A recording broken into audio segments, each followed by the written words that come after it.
In my quantum healing hypnosis technique sessions, QHHT, Dolores Cannon's official method, I found out that I am connected to galactic family Sirius C. So I didn't know that before, but I kind of had hints throughout my life. And so why would I need that information in the present life now on Earth? And what does that mean? Well, the interesting thing that I learned from Debbie Solaris, and she considers herself a galactic historian, she said that the Syrians from Sirius are the ones that brought Reiki to Earth. And so as soon as I became an adult, I had never heard of Reiki, but I was walking past a telephone pole and there was a flyer on the pole. And I looked at it and it said, you know, do your Reiki levels. And the Reiki master was Anki Pedersen, and she was from Sweden, but she was in Vancouver for 2 years. And so I walked past and then I was like, I'm going to do that. And I never really thought about energy work, and I didn't actually know about Reiki. But as soon as I did it, it was such a gentle method, but so effective. And so I got my level 1 and 2 right away within a month while she was in Vancouver, and we practiced a lot. And what I really appreciated about her as a teacher is that, you know, she would put Reiki on her food, and when we were in the restaurant, or we both loved dancing, and so if we went to a club and we were dancing, we would send the whole dance hall, or whatever you want to call it, the club, we would send Reiki, and as we danced away. So, you know, it's a very pure, it's like the intention for Reiki, you know, is very pure and very gentle. And so I have been doing Reiki since 1990, but it's kind of changed for me into something else now. So especially when I started doing quantum hypnosis, the connections started to come through stronger with the higher self, and actually directing the healing or the energy work to the higher self. And so now I call it quantum Reiki connections, but because it no longer is Reiki. So when I was doing Reiki, I followed it traditionally, the way that my teacher taught me. And then now that I have changed it, I can't call it Reiki anymore. So it's called quantum connections. And it's basically the way that we do quantum healing hypnosis technique, where we're calling in the person's higher self and the higher beings, the superconscious, the unconditional love, and turning the session over to them.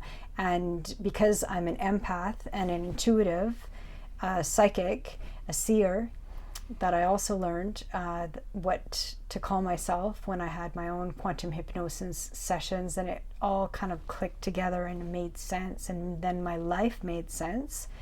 I can actually feel it in my body, like a medical intuitive, and then I also can listen. So they'll tell me, you know, move here, do this, say this, make this sound, and I listen and I follow what they do. And then when it's done, they just tell me it's done, and then it's done.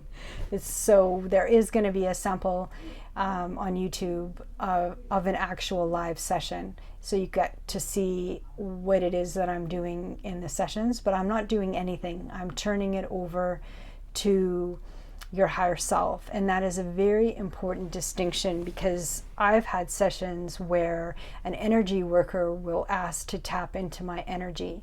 And the answer is no. Nobody needs to tap into your energy. What we're learning, especially in spiritual work, are boundaries, energetic boundaries. And so I always, what Dolores Cannon teaches is putting ourselves in a pyramid of white light. That's not you and the practitioner. That's just you in the pyramid of white light with your higher self. That's it. So there's no visitors at all in the pyramid of white light. And so you're going to feel a lot better when you remove everybody out of your body, out of your energy field. And so that is very important in energy work, and a very important distinction. And that became very crystal clear in quantum hypnosis. So because I do a few modalities, they all come together. And so that is, you'll have a lot of relief in your life if you put yourself in a pyramid of white light and no one else is allowed in that pyramid except for your higher self. That will take care of a lot of problems. And so how you would do that is just imagine you're connected to Mother Earth. Some people imagine that their legs are like trees, and the roots of the trees are going to the center of Mother Earth and her heart. Or another way is to connect to Mother Earth's crystal grid. I just like to place myself right in the crystal grid. And then imagine that connection going up your legs and up your body. So we're going into the energy centers. So in between the legs is the root chakra. And we're just going to do the 7 chakras. And that's red. Some say it's black, but let's just say red. And then the sacral chakra is 2 inches below the belly button, and it's orange. And that is relationships. So we want all that cleared out and the energy moving, nothing stagnant. And then where the ribs connect is the solar plexus, and that's yellow. You can also imagine expanding that out 3 feet or 6 feet out of you, and there's nothing allowed to be in your sun bubble except for your higher self and your guides of only unconditional love. Only unconditional love. But your higher self is actually the main. So if you just think of everything as your higher self, because your higher self is here to help you with everything and to talk to you. So imagine your higher self is like your ascended master. So it's like, I don't know, 700 feet tall. And it's like super tall being that can kind of see everything. And they're there to help guide us on earth, but we have to ask. We have to ask for help, and we have to remember to ask for help. And so the asking questions is very important in spiritual work, because that bypasses the ego, because the ego always knows. Eckhart Tolle said to me, if you just asked yourself one question all the time, who am I? And then if people ask you a question, the ego wants to be just this brilliant genius that has an encyclopedia in their brain, and they want to give all, that they're the expert on everything, but they're not the expert on you. And so Eckhart said it would be very powerful for people when people ask them a question to say, I don't know. And then I would go as far as it's even better to ask your higher self, for them to ask their higher self for the answer. And some people think, well, I'm not going to get anything. I'm not going to get any information. I'm not an empath. I'm not intuitive. I'm not psychic. And it's like, yes, you are. Right? And we all have to practice. So some people, it comes through very easily because they trust it. For me, I thought of my intuition as my compass, my gut instinct, and I don't think I would be alive if I didn't use it throughout my life. It was absolutely necessary for me to use my intuition. It was that important. And so we, in the work with quantum hypnosis, is that we're going into all of these realms. And so it's not the conscious mind. The conscious mind is like only 5%. And so we've been actually functioning at a very, on an energetic level, not doing very much. But once we expand into that 95% and we're using our senses, our seeing and our hearing and our tasting and our smelling and our knowing, and we're activating the energy centers and balancing the energy centers in our bodies. So we're gathering information from that multidimensional place inside of us. And Eckhart would say, Eckhart Tolle would say it's not a higher self, but the deep I, because it's deep in your heart. And once you activate the solar plexus chakra where the ribs meet the sun bubble, and there's a good boundary there, where no one is coming in your sun bubble, No one's coming in your power center, which is the boundaries. And that's usually what they want to dismantle, is actually that chakra. So creating a really clear connection with your higher self and putting yourself in a sun bubble or a pyramid of white light is very empowering. So already you've done a lot just by doing that and remembering to do that, and just remembering to do it a couple of times a day. And so then once the solar plexus is working and secure, then we can move up to the heart, which is in the center of the chest. And it's usually, it's a green color.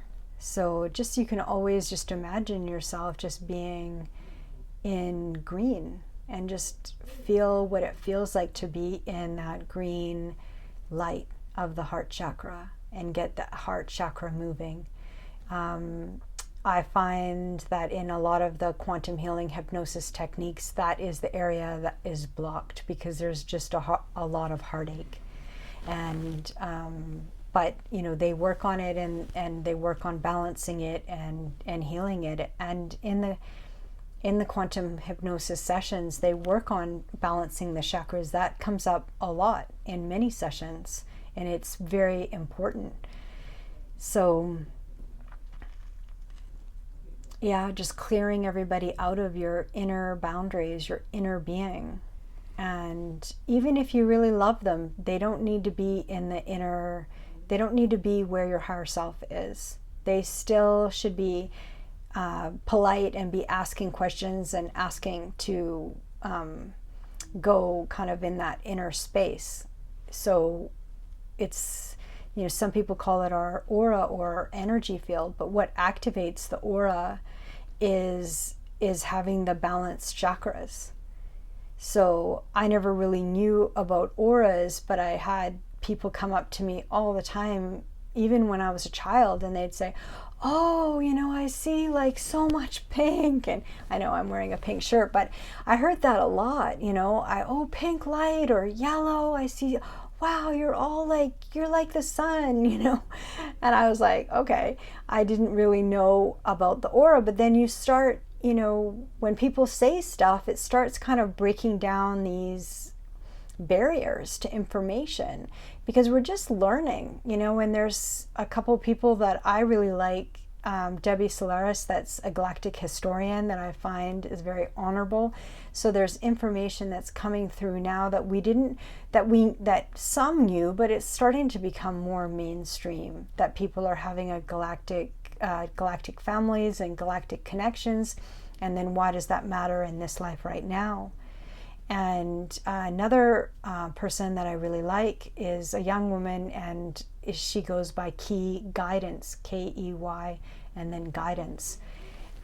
Key, I think, period, Guidance. And she is very thoughtful and sincere in her teachings. And she's got a book that she's written that you can buy online, and it's just a short book, but it's very, very reasonably priced, considering that to gather and connect that information actually is very much a huge awakening on earth. And so I don't really get into that as much, because for me, I feel like my specialty is energy work, and my specialty is the different modalities. And so Reiki was the starting point, then meditation with Eckhart Tolle, and I'm a teacher of presence, and then Dolores Cannon's work, the quantum hypnosis, which I really love. I love actually all my teachers. I've learned so much. And I did all my shadow work. I did a couple decades of very committed, experiential, with a psychologist, going and gathering the younger me's and healing the younger me's. And so I've done it. I've done the step by step. I did the fast track with Eckhart from 1997 to 2000, and I was like, oh, I think I want to do it the hard way and do it all over again. And that happens. You know, sometimes, lots of times, you know, we ascend up the mountain and we're like, oh, you know what? I don't want to jump. I don't want to surrender. I want, you know, this person or that person to come with me. And it's it's a solo journey, and the awakening process is a solo journey. And the shadow work is just as important as the enlightenment. The enlightenment comes when the shadows or the ego dismantles. And for some, like Eckhart, it dismantled instantaneously.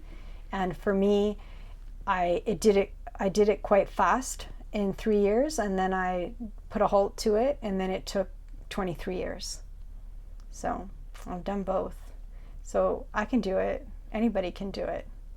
And so what I focus on really is the shadow, the pain body, dismantling the pain body, dismantling the shadow, healing the pain body, and essentially bypassing it so that the consciousness arises, the self-love arises, the unconditional love arises, the awakening arises. And when the awakening happens, it's not all rosy, because you're seeing everything. So you're seeing, how much light people have inside of them. And for me, it was quite shocking that the 1%ers are 1% light. They're very accurate in what they describe themselves as. They're describing themselves as 1% in terms of wealth, but they actually are describing 1% of light, which is not very much light. It's actually barely any light. And so you've got these light beings, and many of the light beings that are 16 and younger are coming in and they're staying conscious. And so they have activated their light on earth and maintain their light on earth. I know Eckhart. I had sessions with him one-on-one for 3 years in 1997 to 2000, and he is the living light. There's so much light that comes out of his eyes and his being that it's actually not easy to look at him. He is lit up. And so I learned that got reinforced a lot in many, many hypnosis sessions, that activating your light body on earth is the challenge. But if we say yes to our light body consistently, yes to our light body, no matter what happens, we just keep saying yes to our light body. And Eckhart would say yes to the inner being. That's his language, is the inner being. But it's the same.